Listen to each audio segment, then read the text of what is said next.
Atong sayro ng dugang pa ang mga balita sa Mindanao. Makaw manato si Efren Mamak live sa General Santos City. Efren? Salamat, Sara. 5 ka mga bukog sa tawo ang nakalutan sa kasundaluhan sa Maging Lanao del Sur nga gituang biktima sa summary execution. Pamilya nga gikan sa Manolo Fortich kinsa nawad-an og kabanay niadtong 2022 nagtuo nga lakip ang ilang igsuon sa mga nakita ang mga bukog. Ang detalye sa report ni James Paulo Yap. Pinaagi sa usa ka report gikan sa mga residente sa hilit nga bahin sa barangay Dilimbayan sa Maging Lanao del Sur.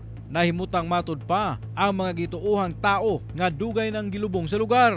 Tungod niini, gilayong nagpaygayon ng exhumation operation ang 55th Infantry Battalion Philippine Army, Maging PNP, ug Soko Operatives. Nasuta dihang gikalot na nasayran nga mabawlang ang lubong nga anaatunga-tunga sa lasang. Dihang giablihan sa mga otoridad ang kinalutan, mitambad ang mga bukog nga gituuhang iya sa mga tao. Lakip sa na-recover sa crime scene ang 4 ka mga sinina sa lalaki ug usa nga daw pang babae. Andun lahat sa isang hukay, patong-patong yung remains ng unidentified individuals.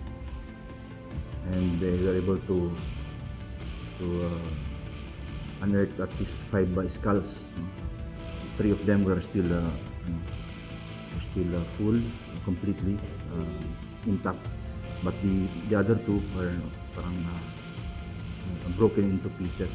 Dugang sa kasundaluhan nga posibleng biktima sa summary execution ang 5 ka mga biktima. Apan naglisod sila sa pag-ila sa mga biktima tungod bukog na lang ang nabilin. Gawas na lang sa mga sinina nga na-recover sab sa crime scene. Gibana-bana ang tuig 2022 pa nalubong ang mga biktima sa lugar base na sab sa initial assessment sa Soko. According to some information that yung mga individuals na yun were victims of a failed test by possible drug bypass operation.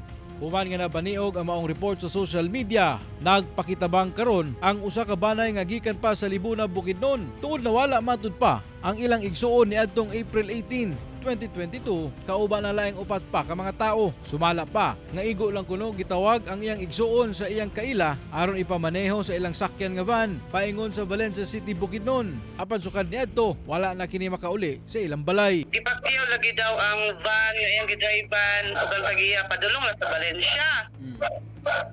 Nga mauli ra daw siya kana ra nga adlaw, isa ra ka adlaw.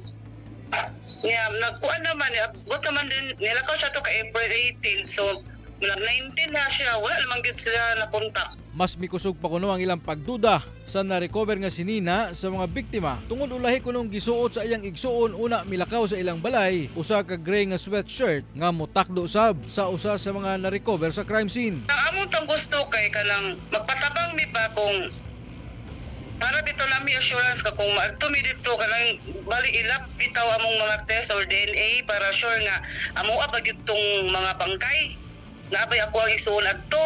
Padayon ang pagproseso sa otoridad sa na-recover nga mga bukog ang pag-ila sa mga biktima.